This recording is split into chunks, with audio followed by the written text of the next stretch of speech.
All right, welcome. Here we are. First and foremost, it's the 4th of October 2023. This is Chat with Matt, and yes, I am in portrait mode because for the last 3 minutes I've been struggling with my phone, turning it off and on and whatnot, trying to get it to start a live stream in landscape.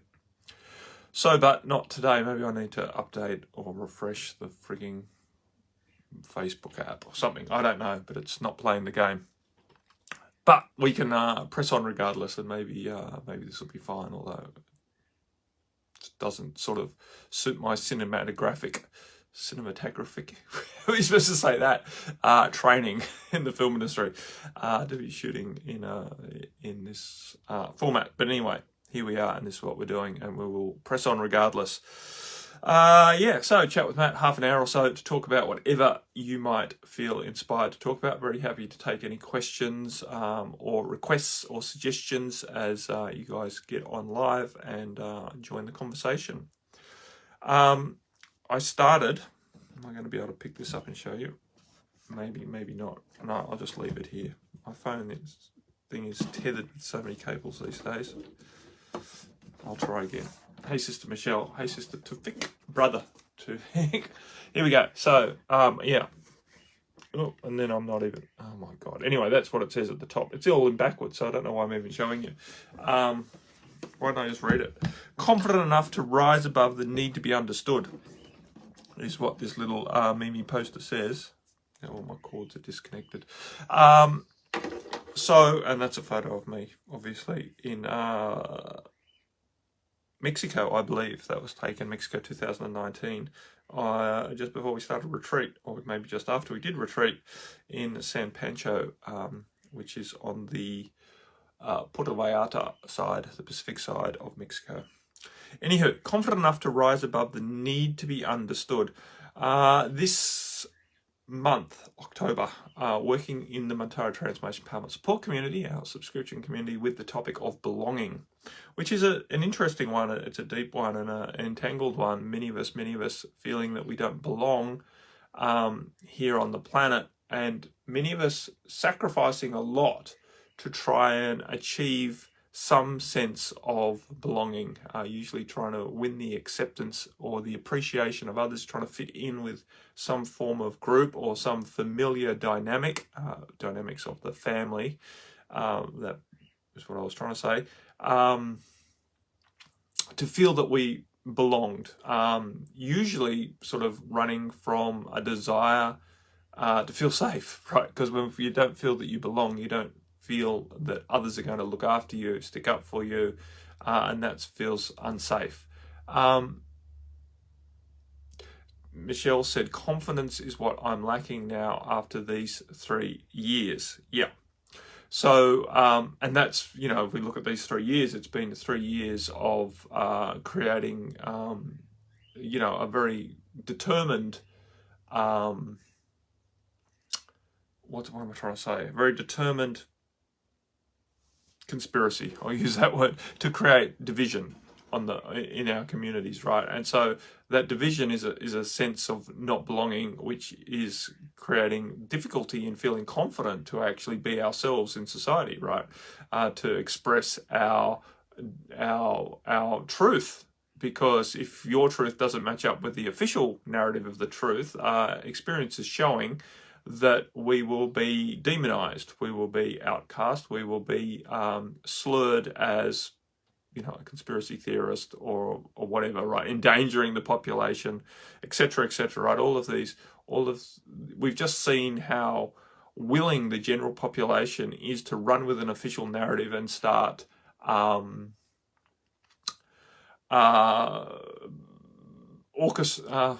what is it when rejecting? I'll use that word because I can't think of the word I was looking for. Rejecting people who don't believe or don't kowtow to that official narrative, right? So this is very, very interesting intensification of our not belonging on the planet, which is giving us all an opportunity to heal through this. Michelle said she lost a lot through these last 3 years.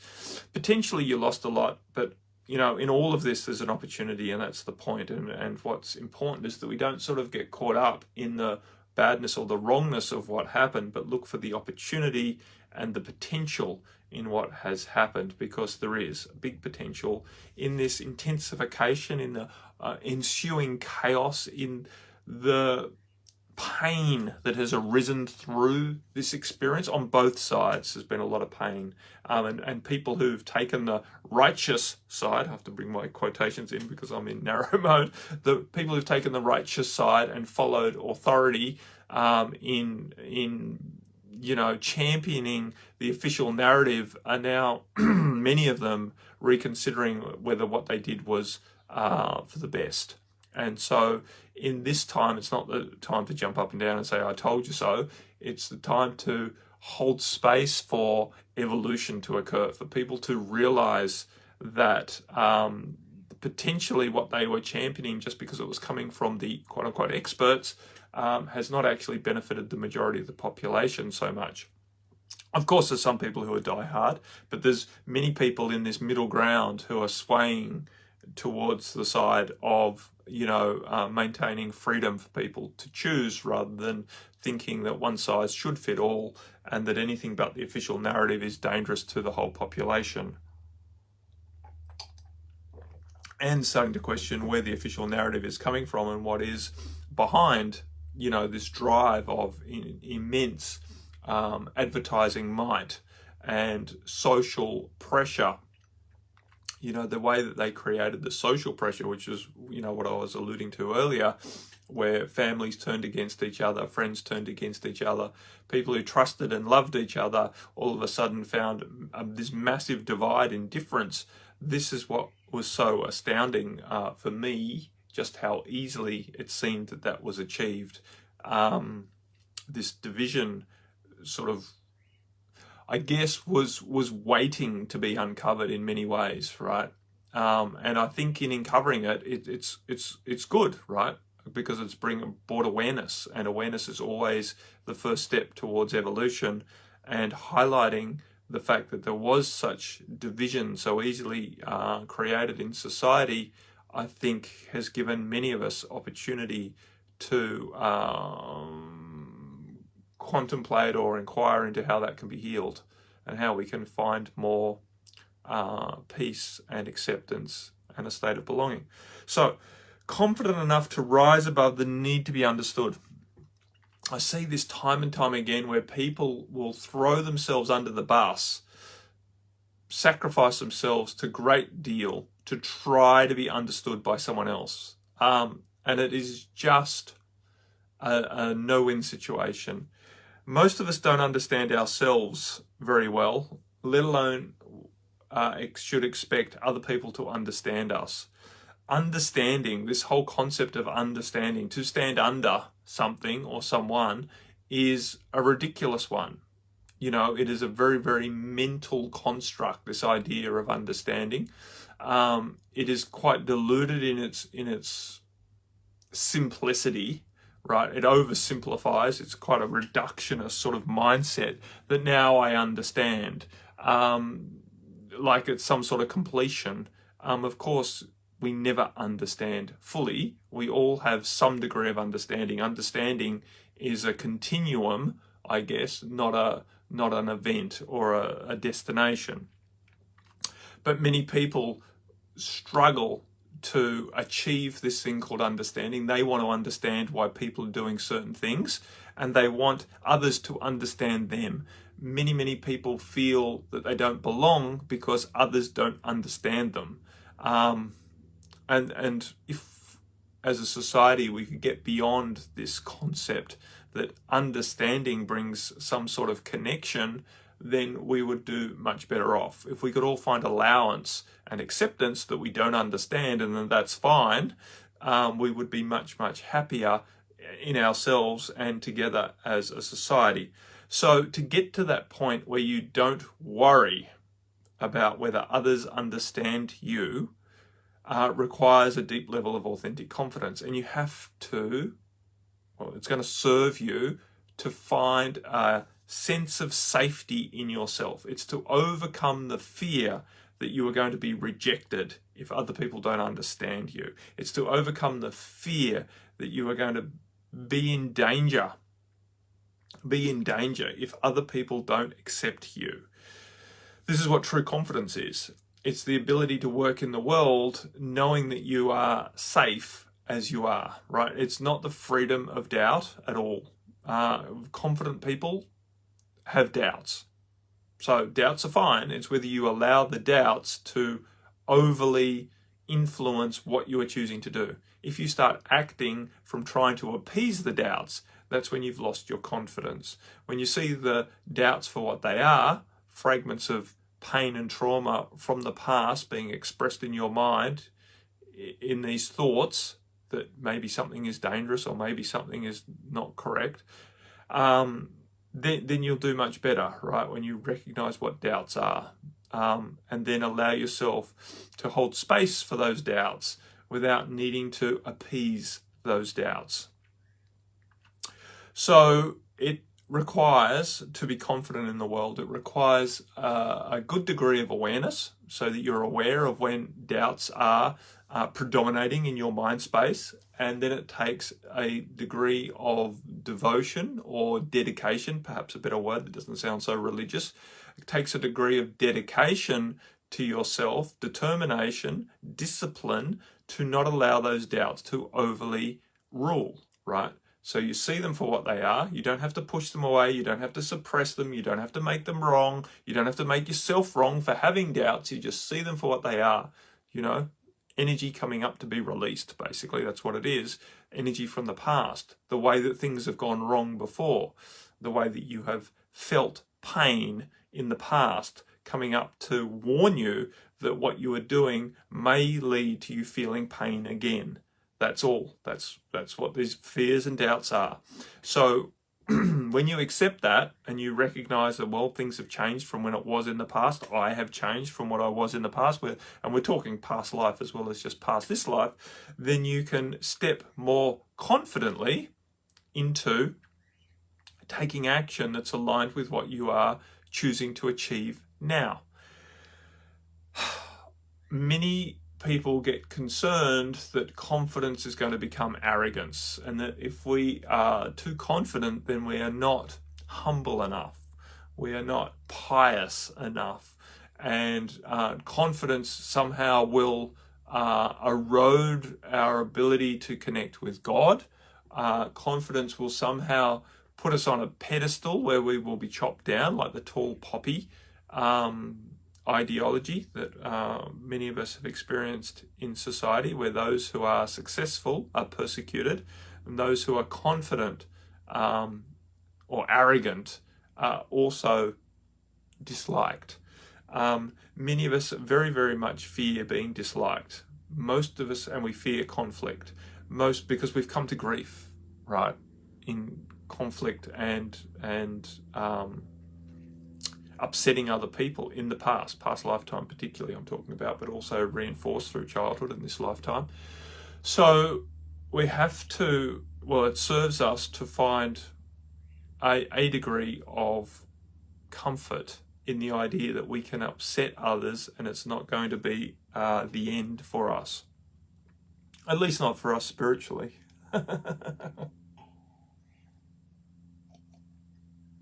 Of course, it's true if you upset the wrong people, they might end your life.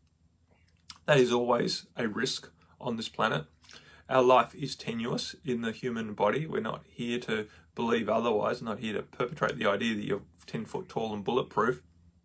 That's not true. We're all going to die. There's no doubt about that. It's just a matter of when and how.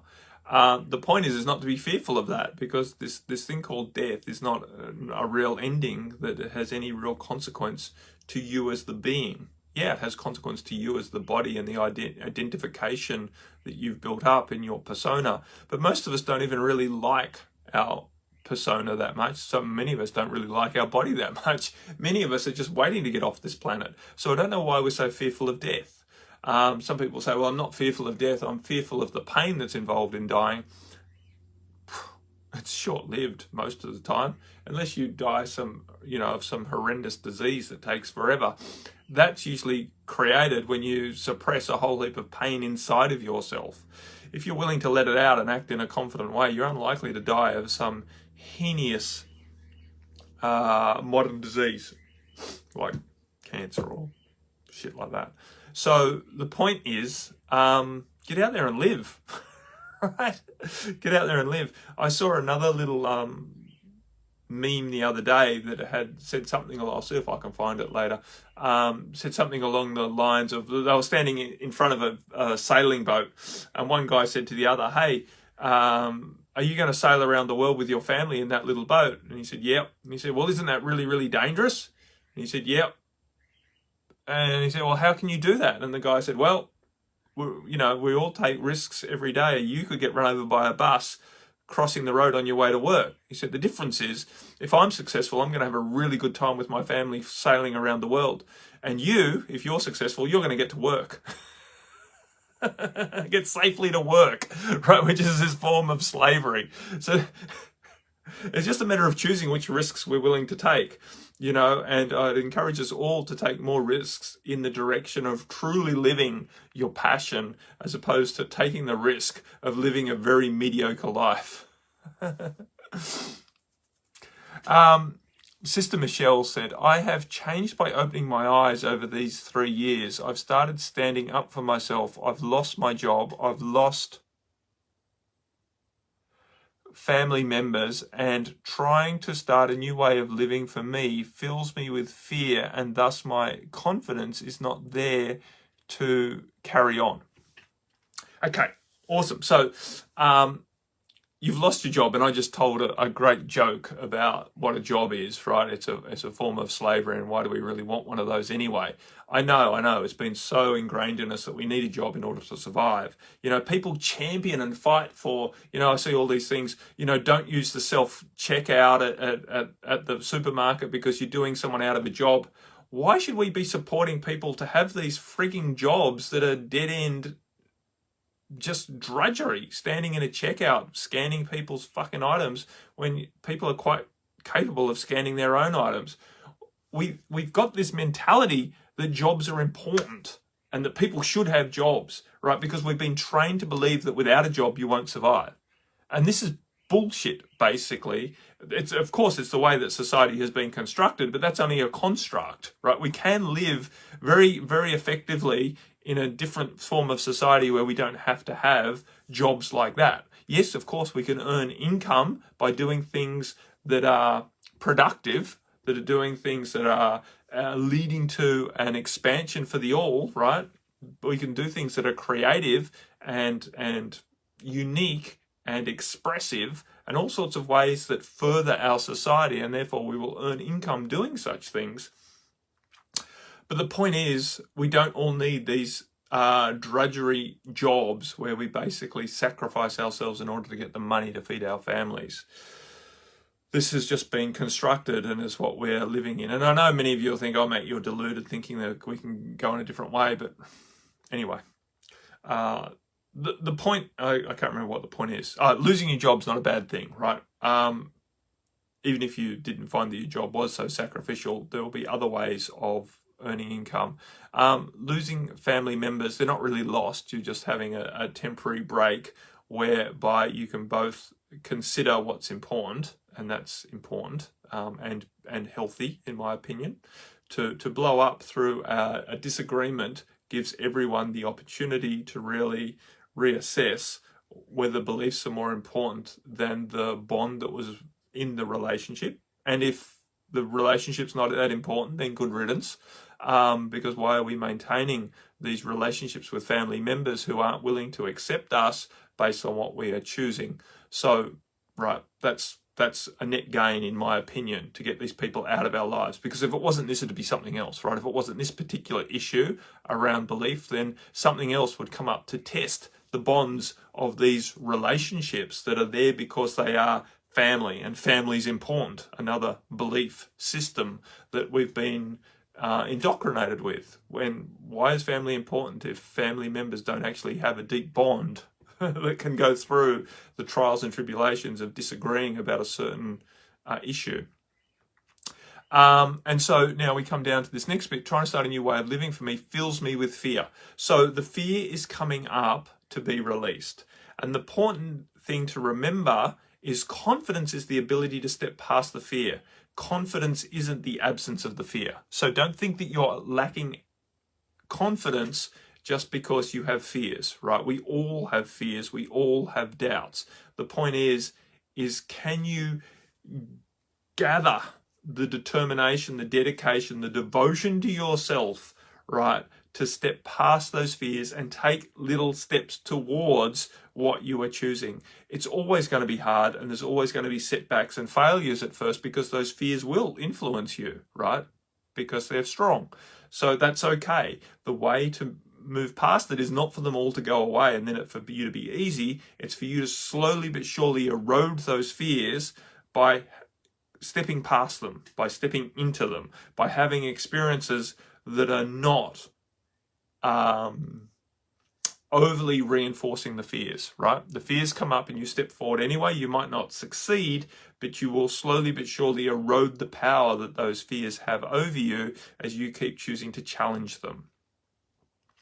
So confidence is your ability to keep choosing to it's basically, confidence is the ability to back yourself, right? And that doesn't mean sort of some brash egoic confidence that I'm always right. It means I'm going to keep trying. I'm going to keep choosing for myself here, even though I'm struggling, even though it's difficult, even though it's not comfortable, even though I'm probably going to fail the first few times or first dozen times or whatever, right? It doesn't matter how often you fail trying. What matters is that you keep choosing to try, right? You keep choosing to step forward. You keep choosing to honor yourself and not give in to allowing the fears to dominate your field. And it's difficult. It's difficult because we've been trained to believe that failure is really bad as well. And then if we fail, then we're a failure. And that's just BS as well. Like, every great person has failed innumerable times in achieving the greatness. That's the point. And then they're heralded as a hero, even though they could have been heralded right up until when they made the greatness as a failure, because they kept failing at this greatness, right? They kept failing to run the mile in under 4 minutes, etc., right? Whatever. And then they do it, and now they're a hero. The step from failure to hero is a very quick one, right? In that final round of trying, when you actually succeed. An overnight success that took decades to achieve. That's the point, right? So these are labels. Hero and failure are labels, and they really don't mean anything. What's important is that we honor what we feel in our heart and keep stepping towards that. So allow yourself to be filled with fear. Don't make that a wrongness or a failure of yours. Embrace it. This is your process, right? All of these fears that are coming up and the energy that you're releasing, that you've embraced in past life. Yeah, fear can be really heavy. Of course it is. It's a very dense energy, right? It's a foreboding that something's going to go wrong. It's a warning that you're trying something that has ended badly before. But that's the point. If we're not willing to step past that, then we're allowing the past to keep dictating our future, and that's not evolutionary. That's no way to grow and expand, right? We can't allow, well, we can. It's not going to serve us to allow these issues that happened in the past to keep limiting what we're willing to try in the future. That's not a way to expand our experience here on the planet. So we have to be willing to step into the heaviness of trying something that went badly before. That's all fear is we're stepping into something that at least feels like or reminds us of something that went badly before, right? So we're here speaking out, talking our truth in public. Well, 3 lifetimes ago, when you were in the square talking your truth in public, someone grabbed you, accused you of being a witch, and a day later you were tied to the stake and burnt, right? That was quote unquote bad for you on an egoic level, and it's left scars in your field. Now when you talk in public again on controversial subjects, there's this warning bell inside your head going off. Be careful, last time we did this we got burnt at the fucking stake, right? And this is just an example. But this is really what has happened through our last 2,000 years or so here on the planet. We've had multiple experiences of being persecuted for being ourselves, for stepping past these boundaries of authoritarian control.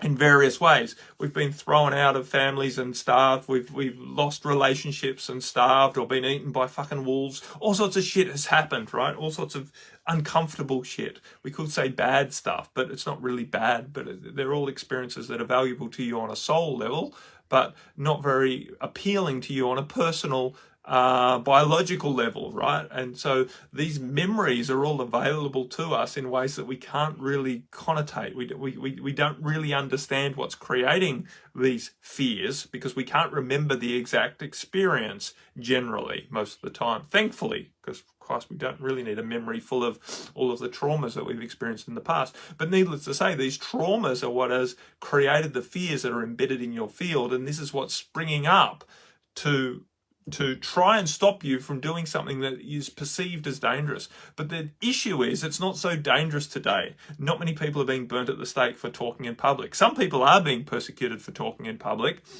But generally, many of us are getting away with what we couldn't get away with a few hundred years ago, let alone a few thousand years ago.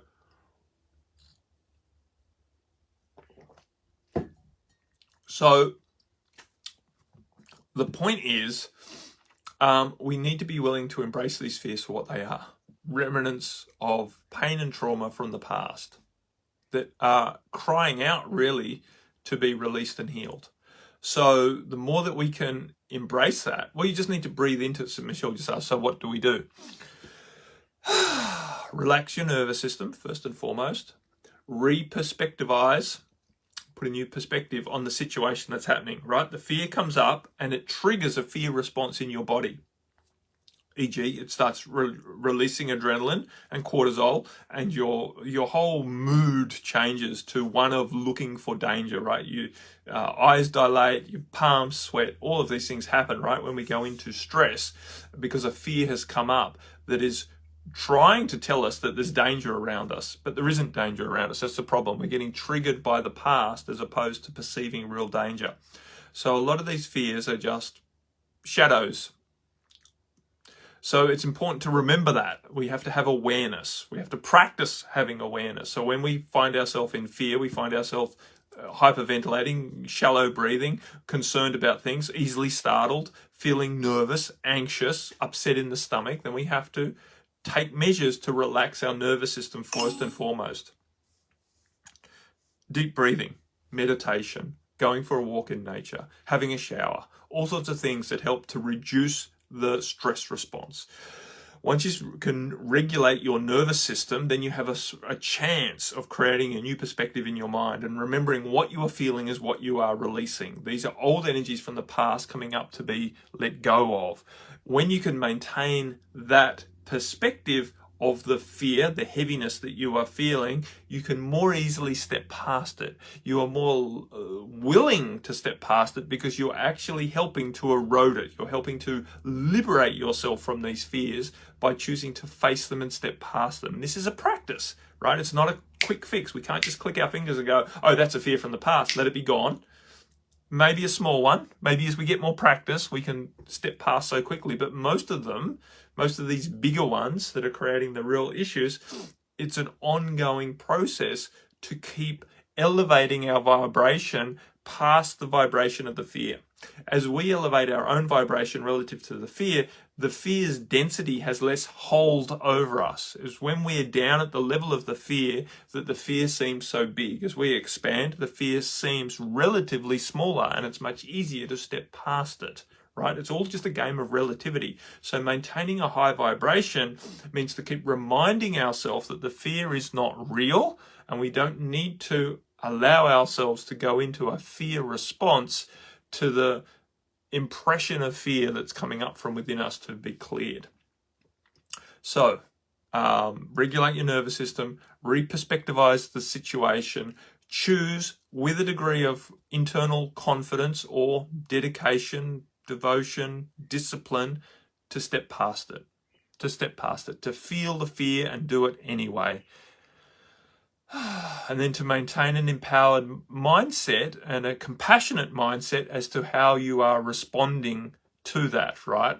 Because the truth is that the fear will interfere with how well we perform, right? When we step into something, when we're feeling a lot of fear, we are nervous, even though we're choosing a more empowered perspective, even though we've chosen to regulate our nervous system, there's still an influence here. And so it's harder to succeed. And so we have to be compassionate with ourselves and not berate ourselves, because that only brings us down. And we need to stay high. We need to stay up with our vibration. And that means being compassionate to self, right? And saying, well, you tried hard, you did well, even though we didn't get the result that we wanted. The fear still, created influence that has, robbed us, if you like, of the opportunity to step into what we really wanted then. Bummer, dude. Laugh. Laughing is good. Humor is very, very helpful on this path. I find myself laughing a lot, like a madman, because many of us are basically choosing to be mad in this society. We're choosing to be insane. We're not reducing ourselves to doing what is rational, because we have to move past the head. We have to move into the heart, because the head is full of the fears. The head is full of the logic of what could go wrong. The head is where we analyze these fears and create all of these narratives and stories about how bad it is out there. All the things that we've lost. We keep telling ourselves these stories over and over again about how badly we've been treated and how persecuted we are, and all of that shit. It doesn't help, right? We don't need to deny it and hide it, but we don't need to keep going over it in our head. We need to be disciplined with the stories that we're telling ourselves, because if we keep telling ourselves these negative stories, we keep diminishing our vibration, then the fears are bigger compared to us, and then we are more likely to fail when we try and do something, because the fear is going to predominate. The higher we can keep our vibration, the more likely we are to enjoy life and to have what we would call successful outcomes. So we have to be disciplined with what stories we're allowing to keep predominating in here. And the more that we can stay in our joy, in our heart, then the better off we're going to be, right? And to do that, we want to get out in nature. We want to spend time doing things that we enjoy. We need to rearrange our life to prioritize what's more sustaining for us on a heart-based way, what's more sustaining for our vibration. How are we allocating our time? Are we spending time in nature? Are we spending time doing pastimes that we actually enjoy? How much time are we allocating to doing these chores and these sacrifices that we think we have to do in order to stay alive, in order to keep winning the appreciation of others? And yeah, sure, it's going to ruffle some feathers when we start stepping out of the matrix. It's going to ruffle some feathers with people who we love when they start worrying that we're doing shit that's dangerous, because they remember, they also have these fear-based memories of, that if you don't follow authority, if you don't do what's expected of you, then you are persecuted in the past, right? And so they start acting out to try and pull us back, basically from a sense of love, but it's narrow love, right? Which is running in fear that we're going to get into trouble. We're going to, fail and be hurt if we keep doing what we're doing. So that's difficult. It's difficult to navigate other people's reactions, especially if they're close to us, when we start stepping out of line, when we start stepping out of control, and we start doing things that are more in line with what nurtures us, our soul and our heart. So, it's not easy. It's not easy, or we'd be living in a completely different world where many of us would be liberated from our fears and living much more confidently and much more influentially, because that's the other thing. Us as heart-based